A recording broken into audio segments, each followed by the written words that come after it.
Okay, well, hello everybody. My name is Ahmed Fade, and today I'm going to give you guys a quick and dirty GPS rescue or GPS implementation in BetaFlight in general. You can turn on BetaFlight's GPS rescue mode. It's fail-safe mode, but again, I'll try and keep it quick and simple because all the videos that I have found in YouTube on YouTube, and I am searching Compass here. I was trying to use Baytan's compass on their BN880, which just to quickly break it down to you, BetaFlight does not use a compass. So yeah, if you have a compass, just forget about it. Anyways, so this tutorial is going to be about the Baytan series. I mean, you could use the iFlight GPS module, which at the moment it's off of Amazon. You can't really find it anymore, but almost any GPS would work the same. The one I'm using is the Baytan BN880 GPS, but the setup is going to be very similar with the Baytan BN220, which is a lot cheaper. And I believe the 440, I'll bring them up on screen somewhere here. So yeah, if you have any of the Baytans, you could follow through. All right, so let's jump in here to BetaFlight. Now, you're gonna see that, you know, once you open it up, you want to calibrate your accelerometer. And this is going to be very helpful if you continue with this video and you want to turn on GPS rescue mode or fail-safe mode.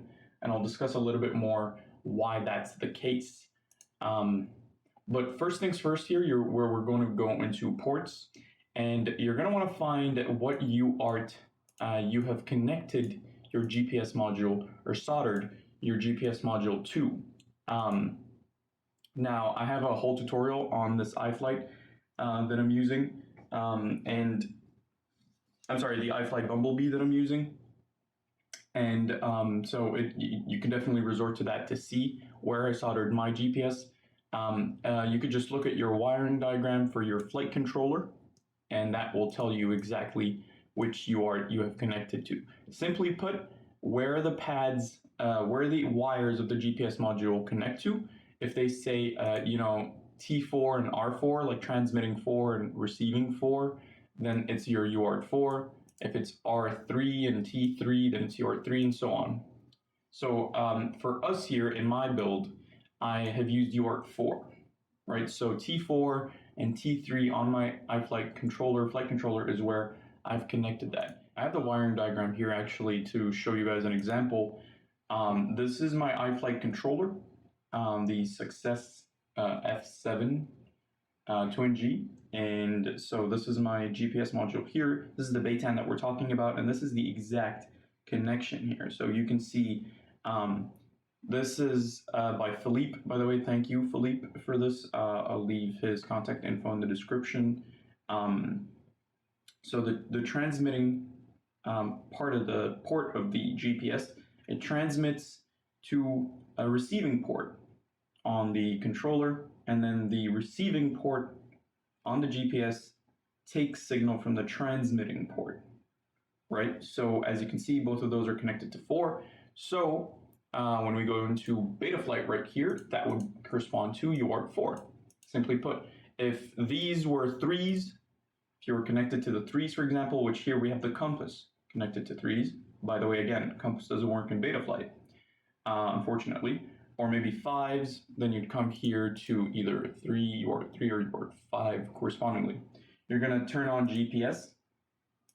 This is originally, you know, naturally going to come as disabled and auto. What you're going to do is you're going to turn on GPS, and then you're going to choose the fastest baud rate, because the Baytan 880 and as I believe the 220 and the 440 also follow this baud rate.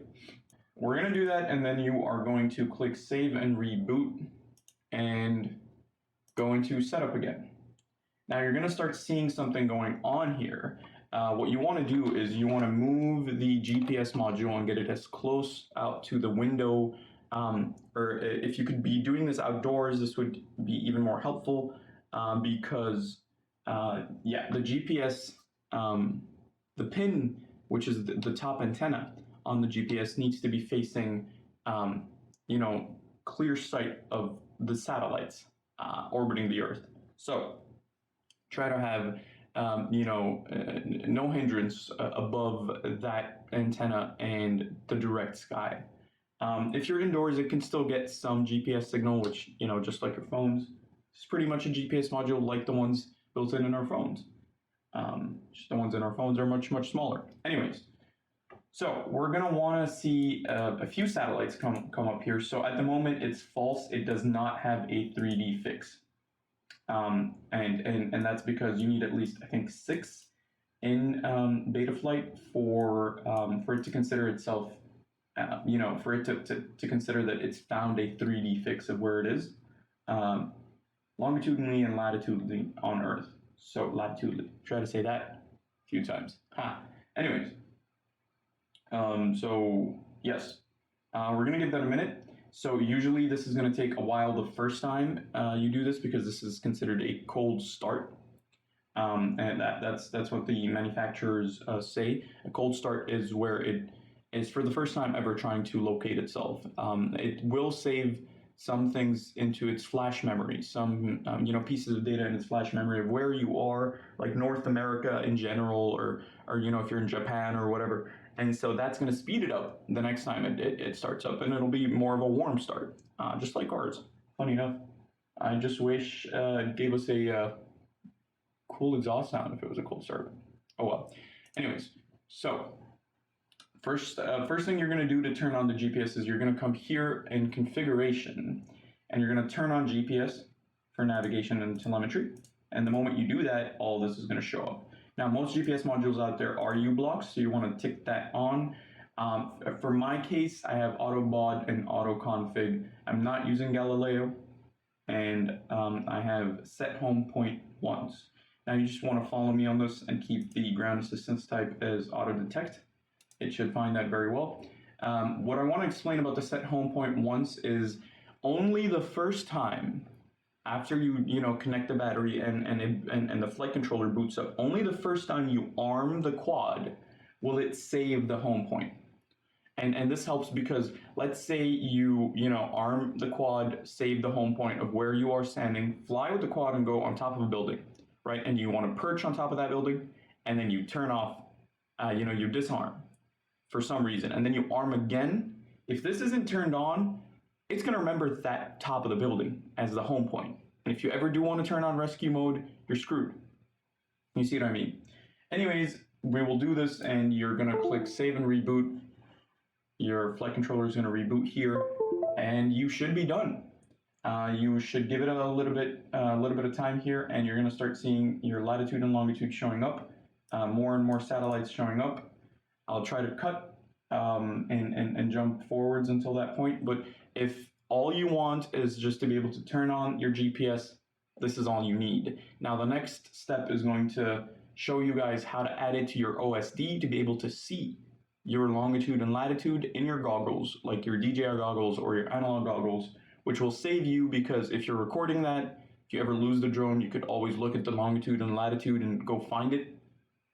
And the next step after that in this video is going to be rescue mode, which is going to help you a great deal, because whenever you flick it, the drone will be able to fly itself and return back to home.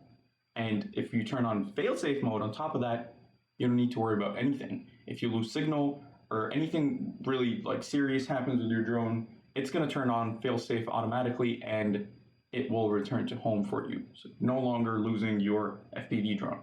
Stay tuned. Okay, guys, so here we are in the OSD section. So what you would want to do is you want to be able to bring in your GPS longitude and latitude somewhere on screen here.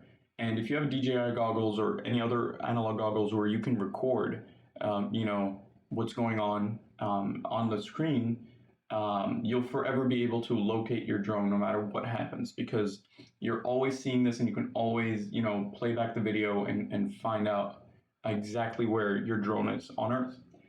Now, so I do have these on, as you can see, and I've positioned them right here. I've also put, that right there. So home direction. That's your home direction arrow, so that will point to where exactly home is compared to where the drone is at the moment. Now, again, that doesn't use a compass. BetaFlight doesn't use that. It just uses, 2 points, home point and where the drone is right now, and then it draws a line towards that. And compared to where the velocity of the drone is heading, the velocity vector, it will find out that's where the home direction is. I also have set the number of satellites up here because this is really important. You need at least minimum six, really like commonly agreed upon 6 satellites to be able to have a good fix, like a reliable longitude and latitude. So if it's showing 14, that means it isn't really getting a signal. Keep that in mind. I wish that showed 0 when it's not seeing anything, but unfortunately, you're going to turn on your drone and look in your goggles and you're going to first see 14. Don't believe that. Until it starts, fixing, you're going to start seeing 4, 5, 6, and it's going to climb upwards to 9 and sometimes, 11 or 12, depending on your, location. If you get 14, then that is beautiful. You're a lucky person. You should consider yourself lucky. All right. So other than that, I do also have flight distance. So that's how much I've flown, how far I've flown. That really gives me an idea on can I make it back with the current battery or not. And yeah, I also do have GPS speed here, which is really cool. It's actually surprisingly accurate, and that's a really good way to be able to, test your drone. If you're changing or making changes to the build, you'll be able to know how fast it's going, and that sort of stuff. Also, with all of this taken into account, now you see that this is you see that this is your OSD view. What you do want is cancel, cut. All right, with all that taken into account, now we want to turn on GPS rescue, right? You have all this data on your screen.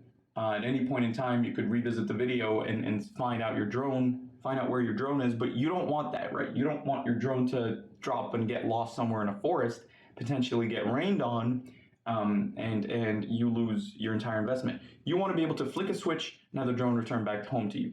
Okay, so how are we going to do that? First things first, I'm going to show you guys how to get this information, right? Teach a person how to fish, and you have them eating fish for the rest of their life and surviving instead of just giving them, a fish. So what I'm going to do here is GPS BetaFlight. All right. So what I'm going to search, and there you go, GitHub. You want to go to the GitHub. So this is where BetaFlight, programmers and designers are doing this on the daily. They're uploading new commits on their code and what's going on. So this is the newest information, and this is the best place to get your information. So directly from source, firsthand. So GPS rescue mode is intended to bring your quad back autonomously in case of an emergency, such as loss of video or radio. Keep that in mind. All right. What this is not is it's not a full return to home. It's not like the DJI. Don't expect it to be like the DJI. It will create a soft crash. And when it's landing, because it's not really that precise. It doesn't have all the the bottom ground-facing sensors that the DJI has. It doesn't have any of that. It's just to safely bring it back. So really, what they expect of you here, they're using the same BA10BN 880 that I am showcasing here. That's what they've tested it on, actually, and designed this on. You do want the accelerometer to be enabled and properly calibrated, like I mentioned. That really helps keep the quad leveled. But yes, so what they mention here is you shouldn't depend on this all the way to soft crash landing. Whenever you get, when the drone is returning back to you and you get signal, you get video and radio transmitting back on, flick the switch of the GPS rescue back off and start flying the drone. That's what they recommend. Anyways, so to set it up, you're going to want to do all of this in CLI mode, and we're gonna go through this. So you're going to set up your GPS rescue initial altitude, and what I'll show you here is if we go into CLI mode, and you could just type diff all, you'll see my specs. So you want to, all right, so you want to set, right there. So you want to set your GPS home point 1. That is already set from the, from the settings that we've set here. You want to set your GPS rescue angle to 40. I've increased that a little bit from what they show you somewhere around here. Where is that? Right there. The default is 32. This is the speed at which your quad will try to come back in centimeters per second. And you can do this conversion on Google. It's very simple. So yes, this is how angled your drone is going to be. Now we want it to we want to have it be able to go even, not too much, but even of a steeper angle to be able to go through any wind that we're experiencing, right? I also have the initial altitude is 70, the descent distance is 40, ascend rate, and minimum satellites is 6. I've set it down to 6. Now, that's pretty much my spec. You can go into here, and this is why I've showed you this, read through what each of these do and set it to what you feel is, reasonable, what you would like. And Joshua Bardwell goes very in-depth on this. I'm going to link his video down below. This is just a quick and dirty how to get GPS rescue mode on. All right. So once we have all that set up, you're going to want to go into your configuration here. Actually, I'm sorry, modes. And you're going to want to turn on GPS rescue, right? So you're going to choose wherever GPS rescue is from here. You're going to click add link, and this is going to show up. You're going to set up whichever switch on your controller that you want and your transmitter, and then, set it up. Now, whenever you're going to flick the GPS rescue mode on, it's going to take control. It's going to fly back and make sure that you're past the home distance, the initial home distance. It won't, there you go. It won't turn on unless you're like at default 200 meters away. Now, this is because you don't want it to be close to your face or something and you flick in the switch and it flies right into your face, right? So you could decrease that number, but, and I have decreased it to 100, but yes, you're gonna flick that on and you are good to go. I would recommend go testing it out, go in an open field, fly it a little bit far away where you can still see it and still have signal, flick the switch on and make sure that it works before you really trust it.